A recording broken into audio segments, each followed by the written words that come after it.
Tennessee continues to have 21, commitments for this class. And it's really kind of been slow because it did so much work over the course of the spring and the summer for class Yeah. of 23. And there's some holes to fill, and there's some guys that you want to sprinkle in there and get back on official visits and all that. And two of those guys I'll ask you about right now. Official visitors for the Florida game, and really talented 5-star defensive lineman David Hobbs, and then a 3-star offensive lineman Vason Lang, who some people think he played tackle. I think he looks more like a guard. What do you like about those two guys, and kind of where's Tennessee in that picture? Well, look, Hobbs can do a little bit of everything, right? And this is part of the reason why his recruitment. I know we'll talk about a few guys who are rising.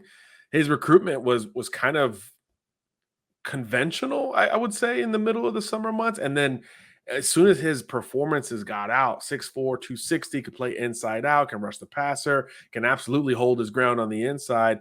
It's like everybody like reconvened, mainly the SEC reconvened around his game. And that's why he's become one of the more priority D linemen, really out of anybody that's still available in this class of 2023. And it looked like he was going to commit. I think he had a commitment date at one point, and then boom, all this interest came back in and he pushed things back. And now all of a sudden it's an SEC, almost free for all for this kid's commitment. So yeah, Tennessee getting him on campus, I thought was a really big deal. North Carolina kid. So naturally, pushing a little bit west is something that Tennessee has always been able to benefit off of in that regard. And distance wise, he'll be closer to home compared to some of these others that are pursuing him here at the end of the 2022 season, I should say. So I think Tennessee's got a great shot in this regard. Don't know if there's an update on that timeline, how soon he may now want to make a decision, but I think him pulling things back late in the summer months really created a whole reset in this recruitment. And I think North Carolina was probably going to land him before that point, but now it's totally wide open, and a lot of SEC powers are getting involved. So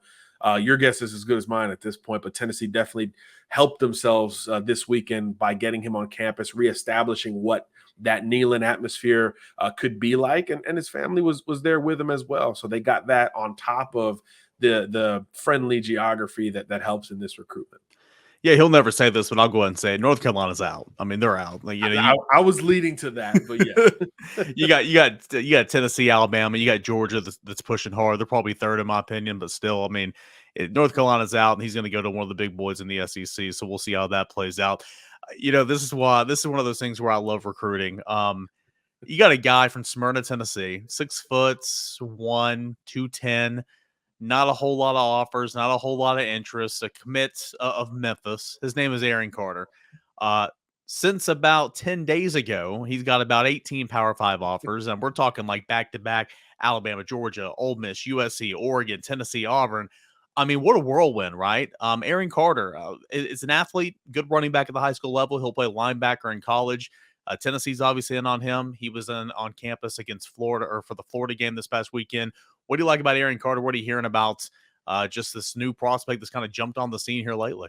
Yeah, we're still learning a lot about Arian, but we love two-way players, guys who have experience at the position they're going to oppose at the next level. So naturally, a great running back should translate to some great linebacker juice, a little Jeremy Banks type of action in what Tennessee has already found success with in this regard. And man, what great fortune to have one of the biggest risers in the South within state lines, right? So Yeah. when you do start to accelerate and he tries to navigate 18 new scholarship offers. Well, let's start the conversation close to home. Like you said, Smyrna kid. Let's go over to Knoxville for an official visit. And now all of a sudden, all bets are off with the Memphis commitment. Although he's still, I believe, publicly, verbally committed. He is. I do think that, that's probably going to change just because of the Power 5 offers that have come in his way. But a natural runner at that size, you could probably rank him as an athlete. He could play some strong safety, some hybrid linebacker, I think, at the next level. A kid, again, we're still looking a whole lot into just from an evaluation standpoint. But every year we get this, right? We get the late riser who plays their way to legitimate SEC or Power 5 recruiting glory, if you will. So I think the timing of capitalizing on the first official after these offers will hold a ton of weight here for Tennessee. Look, in-state kid, easy to get over there with his family, and now starting to match some in-person love with the digital love that he's gotten from a recruiting standpoint. So you could really build an argument for Tennessee right now, even though he's just on the ascent of his, I guess it's not even regional, it's almost a national recruitment out of Yeah. nowhere. No, it really is. I mean, he goes coast to coast, north, south. I mean, it's everywhere right now. And again, that's why I love recruiting, seeing some of these stories. Now, Carter was in town for the Florida game. He will be back in town for the Tennessee Alabama game in 2 weeks. Another prospect who will be in town for Tennessee Alabama, and then we'll be making a decision publicly. I want to say shortly after being in Knoxville. It's wide receiver Treyland Ray from Tallahassee. Tennessee needs another wide receiver in this class. They kind of pinpointed Treyland Ray, I want to say, really about 2 or 3 months ago, and been keeping up that relationship. What do you like about Treyland Ray? What are you hearing about him?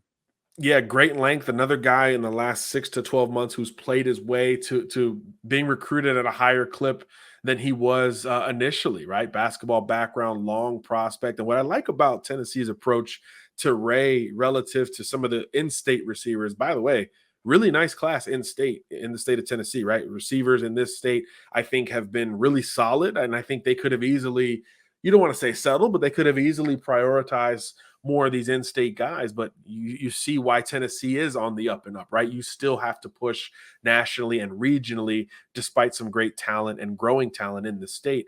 So you prioritize Ray, and it starts to get reciprocated.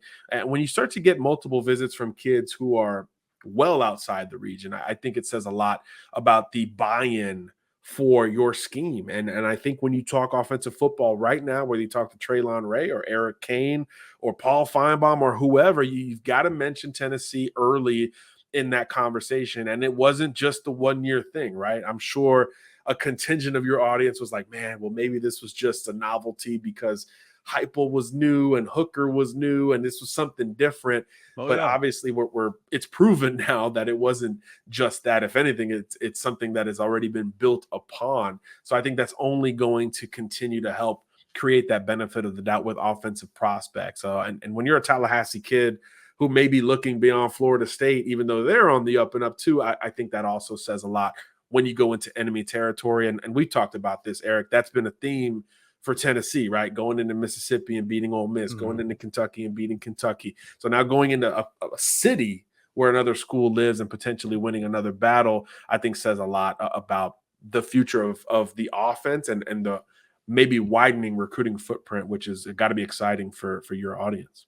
Yeah, no doubt. The Florida weekend was just massive for recruiting, and now you're hearing more and more prospects who are going to be in for Alabama. It's continuing to get bigger, and Treyland Ray is going to be a tip of the iceberg in that one. Last question, a two-parter, then we'll get you out of the door, man. I know you're a busy guy. Let's go to 2024. 2 wide receivers I feel like Tennessee's making some moves with here. Mario Craver and MJ Bennett. 2 guys that has been on campus a couple of times. Bennett, I want to say 3 times since the end of May, since that Rocky Top of Palooza. Nonetheless, those guys have been here. They're feeling Tennessee.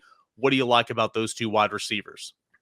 Kind of similar, right? Guys who are a little bit smaller, explosive type guys. Think of your Velus Jones type of wideouts who can just do so many things in the passing game. You can hand them the football. They're both experienced returners and just excellent after the catch, whether it's vision, instincts, and the knocks on them are maybe the size, but again, just juniors, guys who will have opportunities to continue to grow into their frame. So naturally, both have become legitimate SEC commodities after huge sophomore campaigns last year. With Craver in particular, got to see him in person a bunch, playing for Clay Chalkville, a state champion program in Alabama, where his buddy Squirrel White was, of course, on the other side, catching touchdowns last year.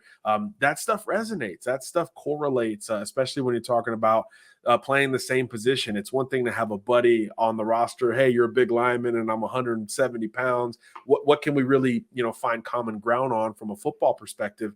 But when it's, the guy you looked up to who has a similar skill set at your same position, I think it just hits a little bit harder. That combined with what we talked about with the improving offensive perception for everyone relative to Tennessee football, I think you could position yourself for a lot of great talent, especially like we talked about, offensively skill position wise with the quarterbacks that are coming in. It's just an easier sell than it has been in a long time for Tennessee. And if you pull a kid out of Birmingham, it'll continue that other theme we were talking about, going into other folks' backyard. And then Bennett is from South Carolina, so same kind of deal there.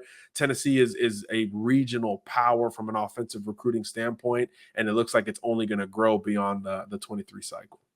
John, great stuff, man. Thanks so much. Of course, John Garcia, the director of recruiting over at SI. What's some work you got coming out this week that we can look forward to? Yeah, well, the month's winding down, right? So we got to refresh those class rankings. Tennessee's off to a great start and look like they'll have a great finish in the 23 cycle. So we'll update those class rankings and keep track of these SI 99 guys that are still available. All that for free there at SI.com.